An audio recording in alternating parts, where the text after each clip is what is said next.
If you're into vermicomposting like I am, or you have chickens like I do, then what I'm going to show you today is an absolute game changer and should, in the long run, save you quite a bit of money. I'm of course talking about a shredder. Now that might not sound exciting, but I think if you're on this channel, then I think it's something that's going to interest you. For some reason, the way my mind is wired, I get an absolute buzz out of shredding stuff. I know it's really weird, but if you know, you know. If you're anything like me, you have quite a few boxes lying about after getting packages through the mail. Get it into a size that fits the shredder. So, I mean, I'm just showing my whole process here, but these boxes generally break down quite easy. You can just break them down on the sides like this and you end up with nice long strips, which work great. The problem is that is a little too wide. I think that will be wide enough for them because it's basically an A4 sheet of paper. That's how wide it is, a little bit wider than that. I've got one of these automatic cutters and it just makes life so easy.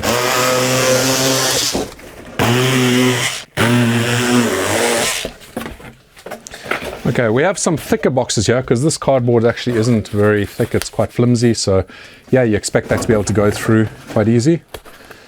But let's do something a bit more challenging.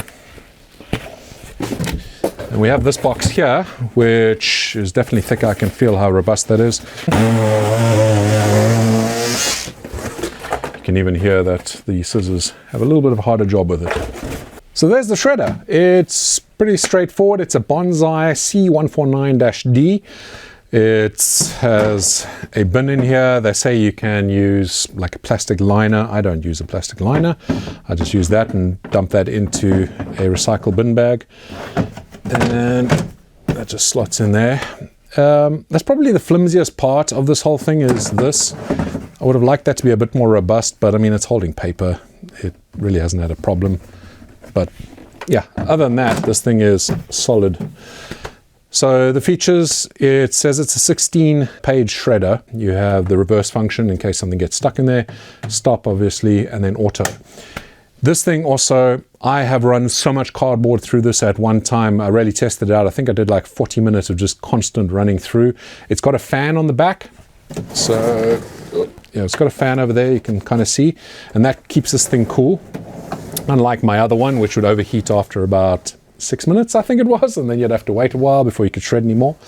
This one here, you can just keep on going. I have never had it shut down on me, never had it overheat. There is an overload thing here. That has come on before because I had put too much in. I think I put too much cardboard all at once through there. So I did get the overload, but that was easy. Just click reverse and it popped back out. It has got overheat. It says wait 10 minutes, but like I said, that's never come on. And at the moment we have it on auto mode, which is basically waiting for the cardboard. So something else that my other one had was a safety flap over here. And the problem with that is you'd have to, well, paper would go through fine because it would go like that, but cardboard, you'd have to really bend it. This one, it goes straight down, no problems at all. So no safety flap to worry about. And I love that. This one is really thin. You should expect this to go through no problem. And bear in mind, it's not the quickest out there. It's not very loud either. You can hear me talking. Hopefully it doesn't sound too loud. There we go, nice and easy. And we can just keep on loading this through. So I mean, with the thinner cardboard, I do sometimes double it up and it's not a problem. Something so satisfying about doing this. But let's have a look at what the thicker cardboard is. So that there, it's almost a full width of this, the way I cut it. There's like 2 or 3 sensors inside here detecting where the cardboard is or paper before it'll switch on. So as long as you understand where they are, there you go. So you can see that there, it's taking a little bit more of effort, but still no issue at all. It's running through and it's making lovely, very small pieces of cardboard. And there you have it. I mean, look at that. Beautiful, tiny pieces of cardboard.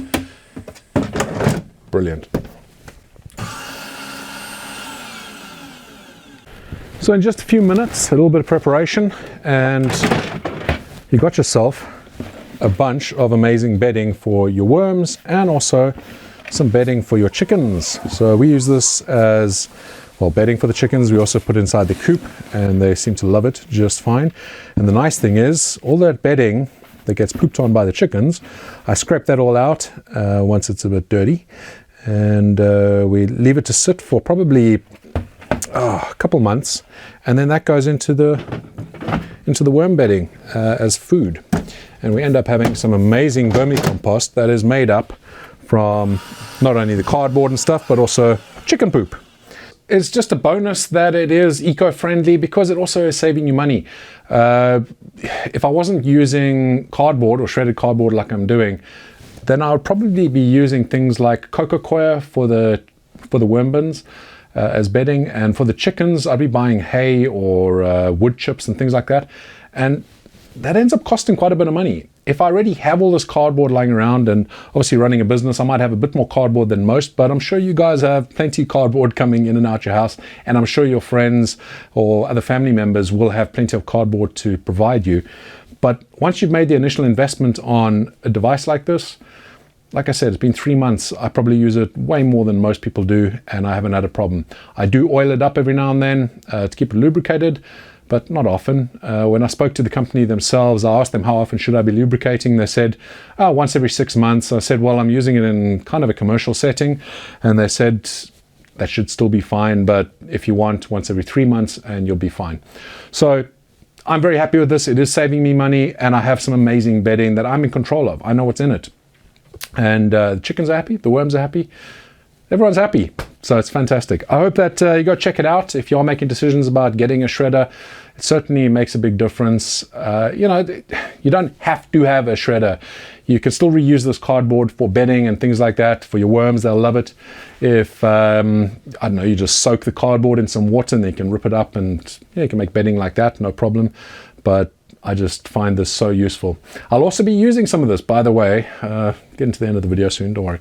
But I'll also be using some of this in my soil mixes, you know, as a bit of mulch on top of my raised beds outside.